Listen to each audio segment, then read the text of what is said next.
नमस्कार दोस्तों। महात्मा ज्योतिबा फुले ने गुलामगिरी में ऐसा शब्द लिखा है उन्होंने ब्राह्मणों की उत्पत्ति पर, और सरस्वती और ईरानी आर्य से संबंध क्या थे, और उन्होंने भारतीय मूल निवासी जो राजा थे उसको भी लेकर कहीं ना कहीं इन्होंने इस किताब में संक्षेप में विवरण दिया है। और अपने धोनीराज से जो संवाद करते हुए उन्होंने तमाम ऐतिहासिक दस्तावेजों का उदाहरण देते हुए, खंडन करते हुए, विश्लेषण करते हुए इस किताब में पूरी वर्ण व्यवस्था की ही पोल खोल दी है। आपको बता दें कि अंग्रेजों के शासन को उन्होंने इस किताब में महत्वपूर्ण भूमिका के रूप में मानते हैं। पहले आपको बता दें कि आज 25 अप्रैल 2025 है। आज के दिन फूले फिल्म आ रही है भारत के सभी सिनेमा घरों में। तो आप लोग भी अगर बुक नहीं किए हैं तो बुक माई शॉप पर जाकर क्रोम पर आप लोग बुक कर सकते हैं और सिनेमा घरों में जाकर फूले पूरी मूवी देख सकते हैं। आपको बता दें कि ज्योतिबा फूले जी ने गुलामगिरी में लिखा है कि पहले धोनीराज जो हैं वो लिखते हैं कि कहते हैं कि पश्चिमी देशों के अंग्रेज, फ्रेंच आदि दयालु सभ्य राजकर्ताओं ने इकट्ठा होकर गुलामी प्रथा पर कानूनन रोक लगा दी। इसका मतलब यह है कि उन्होंने ब्रह्मा के धर्म नीति नियमों को ठुकरा दिया है। मनु संहिता में लिखा गया है कि ब्रह्मा ने अपने मुख से ब्राह्मण वर्ण को पैदा किया है और उसने इन ब्राह्मणों की सेवा करने के लिए ही अपने पांव से शूद्रों को पैदा किया है। आपको बता दे, यह ज्योतिबा फूले जैसे ही सुनते हैं वो भी बोल पड़ते हैं और आगे कहते हैं कि अंग्रेज आदि सरकारों ने गुलामी प्रथा पर पाबंदी लगा दी है। इसका मतलब ही यह है कि उन्होंने ब्रह्मा की आज्ञा को ठुकरा दिया है। यही तेरा कहना है क्या, यानी कि धोनीराज से कह रहे हैं कि यही तेरा कहना है क्या। वो आगे कहते हैं कि इस दुनिया में अंग्रेज आदि कई प्रकार के लोग रहते हैं, इनको ब्रह्मा ने अपनी कौन सी इंद्रियों से पैदा किया है। इस संबंध में मनु संहिता में क्या क्या लिखा है यह भी बताओ। धोनीराज ने कहा, इसके संबंध में सभी ब्राह्मण विद्वान और बुद्धिहीन जवाब देते हैं कि अंग्रेज लोग अधम दुराचारी होने की वजह से उन लोगों के बारे में मनु संहिता में कुछ भी नहीं लिखा गया है। फिर आगे ज्योतिबा फूले कहते हैं, तब तो तुम्हारे इस तरह के कहने से यह पता चलता है कि ब्राह्मणों में अधम, नीच, दुष्ट, दुराचारी लोग बिल्कुल हैं ही नहीं। तब धोनीराज कहते हैं, अनुभव से यह पता चलता है कि अगर इन लोगों को देखा जाए, इनकी तुलना की जाए तो ब्राह्मणों में सबसे ज्यादा अधम, नीच, दुष्ट और दुराचारी लोग हैं। फिर आगे ज्योतिबा फूले कहते हैं कि यह बताइए कि इस तरह के अधम, नीच, दुष्ट, दुराचारी ब्राह्मणों के बारे में मनु संहिता में किस प्रकार लिखा गया है। तब धोनीराज कहते हैं, इस बात से प्रमाणित होता है कि मनु ने अपनी संहिता में जो उत्पत्ति सिद्धांत प्रतिपादित किया है वह एकदम तथ्यहीन, निराधार है, क्योंकि उनका वह सिद्धांत सभी मानव समाज पर लागू नहीं होता है। तब फिर ज्योतिबा फूले आगे कहते हैं कि इसीलिए अंग्रेज आदि लोगों ने ब्राह्मण ग्रंथकर्ताओं की बदमाशी को पहचान कर गुलाम बनाने की प्रथा पर कानूनन पाबंदी लगा दी।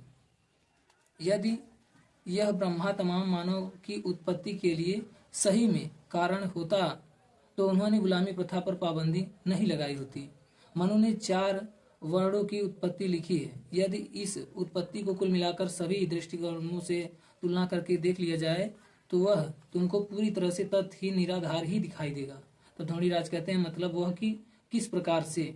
तब ज्योतिबा फूले साफ तौर से बताते हैं कि ब्राह्मणों का कहना है कि ब्राह्मण ब्रह्मा के मुख से पैदा हुए हैं, लेकिन कुल मिलाकर सभी ब्राह्मणों की आदि माता ब्राह्मणी ब्रह्मा के किस अंग से उत्पन्न हुई होगी, यानी जो वर्तमान के जो ब्राह्मणी जो अब गर्भ से पैदा कर रही हैं ब्राह्मणों को, तो वह आदि में किस तरीके से ब्रह्मा के मुख से पैदा हुई होंगी और किस अंग से पैदा हुई होंगी ब्रह्मा के। यह प्रश्न ज्योतिबा फूले कर रहे हैं और आगे लिख रहे हैं कि इसके बारे में मनु ने अपनी संहिता में कुछ नहीं लिख रखा है, आखिर यह ऐसा क्यों किए हैं उन्होंने, सवाल कर रहे हैं ज्योतिबा फूले। फिर धोनीराज कहते हैं, क्योंकि वह उन विद्वान ब्राह्मणों के कहने के अनुसार मूर्ख, दुराचारी होगी, इसीलिए फिलहाल उसे म्लेच्छ या विधर्मियों की पंक्ति में रख दिया जाए।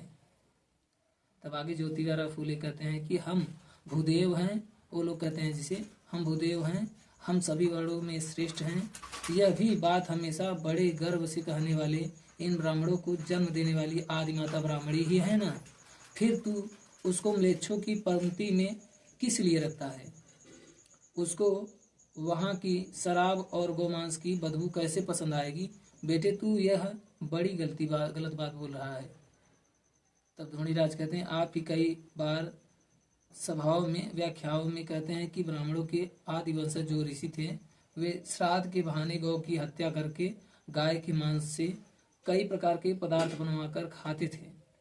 अब आप कहते हैं कि उनकी आदि माता को बदबू आएगी।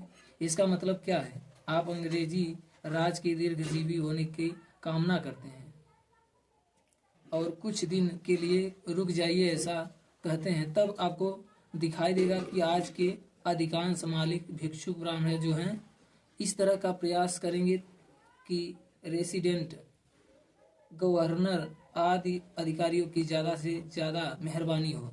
इसीलिए ब्राह्मण उनकी मेज पर बचे खुचे गोश्त के टुकड़े बुटलेर को भी मिलने नहीं देंगे। क्या आपको यह मालूम नहीं है कि अब तो कई महार बुलेटिन ब्राह्मणों के नाम से अंदर ही अंदर फुसफुसाने लगे, यानी ब्राह्मण के विरोध में महार समाज इकट्ठा होने लगा, क्योंकि महार समाज अत्याचारों से तंग आ चुका है। यह ढोंढीराज जी कह रहे हैं। आगे ज्योतिबा फूले कह रहे हैं अच्छा जैसी आपकी इच्छा वही सच क्यों न हो। अगर ब्राह्मणों को पैदा करने वाले ब्रह्मा का जो मुख है वह हर माह में मासिक धर्म आने पर 3-4 दिन के लिए अपवित्र होता था तो लिंगायतन नारियों की तरह भस्म लगाकर पवित्र होकर फिर घर के काम धंधे में लग जाता था। इस बारे में मनु ने कुछ लिखा भी है या नहीं? तो धोनीराज ने कहते हैं कि नहीं, किंतु ब्राह्मणों की उत्पत्ति का आदि कारण ब्रह्मा ही है। उसको लिंगायतन नारी कैसे क्या उचित लगी होगी? आज के ब्राह्मण लिंगायतों से इसीलिए घृणा करते हैं क्योंकि वे इसमें छुआछूत नहीं मानते। फिर ज्योतिबा फूले आगे कहते हैं इससे तू ही सोच सकता है कि ब्राह्मण का मुख, भुजा, जांघें और पांव पर इन 4 अंगों की योनि महावर के कारण उसको कुल मिलाकर 16 दिन के लिए अशुद्ध होकर दूर रहना पड़ता होगा। फिर सवाल पैदा होता है कि उसके घर का काम धंधा कौन करता होगा? क्या मनु महाराज ने अपनी मनुस्मृति में इसके संबंध में कुछ लिखा भी है या नहीं? फिर धोनीराव कहते हैं नहीं। फिर ज्योतिबा फूले आगे कहते हैं अच्छा वह गर्भ ब्रह्मा के मुख में जिस दिन से ठहरा उस दिन से लेकर 9 माह तक किस जगह पर रहकर बढ़ता रहा, इस बारे में मनु ने कुछ लिखा भी है या नहीं? फिर धोनीराज कहते हैं नहीं।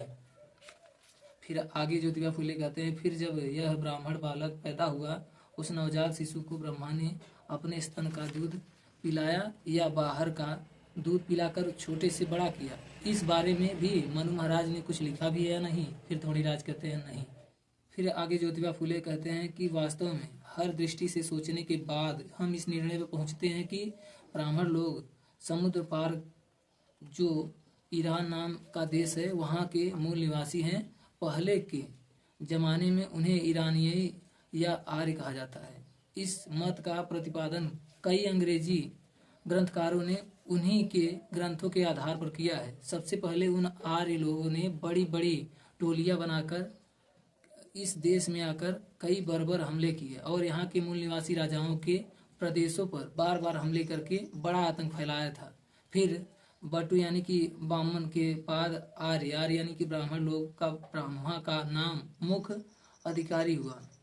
उसका स्वभाव बहुत ही जिद्दी था, यानी कि जो आर्य था वह ब्रह्मा यानी ब्राह्मण था हो गया और ब्राह्मण होने के बाद वह ब्रह्मा का नाम का अधिकारी हुआ, वही सर्वश्रेष्ठ हुआ। फिर आगे कहते हैं उसका स्वभाव बहुत ही जिद्दी था। उसने अपने काल में यहाँ के हमारे आदि पूर्वजों को अपने बर्बर हमले से पराजित कर उन्हें अपना गुलाम बनाया। बाद में उसने अपने लोगों और इन गुलामों में हमेशा हमेशा के लिए भेदभाव बना रहे इसी प्रकार के नीति नियम बनाए। इस सभी घटनाओं की वजह से ब्रह्मा की मृत्यु के बाद आर्य लोगों का मूल नाम अपने आप लुप्त हो गया, उनका नया नाम पड़ गया ब्राह्मण। आगे ज्योतिबा फूले लिखते हैं फिर मनु महाराज जैसे ब्राह्मण अधिकारी हुए। उसने पहले से बने हुए और अपने बनाए हुए नीति नियमों को बाद में कोई नष्ट न कर पाए, इस डर की वजह से उसने ब्रह्मा के बारे में कई नई नई तरह तरह की कल्पनाएं फैलाई। फिर उन्होंने इस तरह के विचार उन लोगों के दिमागों में ठूस ठूस कर भर दिए कि वह सब बातें ईश्वर की इच्छा से हुई हैं। इसीलिए उन्होंने शेषनाग शैया की दूसरी अंधी कथा, पुराण कथा यानी कि गढ़ी, और कुछ समय के बाद उन सभी पाखंडों के ग्रंथ शास्त्र बनाए गए। उन ग्रंथों के बारे में शूद्र गुलामों को नारद जैसे धूर्त चतुर सदा औरतों में रहने वाले ताली पीट पीट कर उपदेश करने की वजह से यूं ही ब्रह्मा का महत्व बढ़ गया।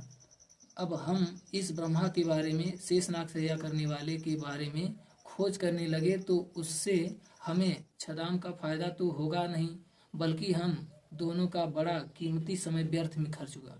उन्होंने जानबूझकर उस बेचारे को सीधा लेटा हुआ देखकर उसकी नाभि से 4 मुख वाले बच्चों को पैदा करवाकर निकलवाया उससे। और मुझे ऐसा लगता है कि पहले ही चित हुए गरीब पर ऊपर से पांव देने में अब कुछ मजा नहीं है। ज्योतिबा फुले कहते हैं कुछ मजा नहीं है। ज्योतिबा फुले आगे कहते हैं कि अब यदि उसे गाली देकर बोल रहे हैं और कहा जाए, जैसे आपको स्क्रीन पर चल रहा है, कहा जाए तो उसने सरस्वती नाम की अपनी कन्या से ही संभोग किया, और उसने संभोग किया था, इसीलिए उसका उपनाम बेटी आगे लिख रहा हूँ हो गया। इसी बुरे कर्म के कारण कोई भी व्यक्ति उसका मान सम्मान यानी पूजा नहीं करता है। यह ज्योतिबा फुले जी लिख रहे हैं, ब्रह्मा की उत्पत्ति और सरस्वती और ईरानी आर्य के लोगों के संबंध में लिख रहे हैं। आप जाकर गुलामगिरी को पढ़ सकते हैं, पेज नंबर 46वां है। और फिलहाल 18वीं सदी के इस ऐतिहासिक किताब के बारे में आपकी क्या राय है? ज्योतिबा फुले जो कह रहे हैं उस पर आपकी क्या विचार है? कमेंट करके जरूर बताएं। धन्यवाद।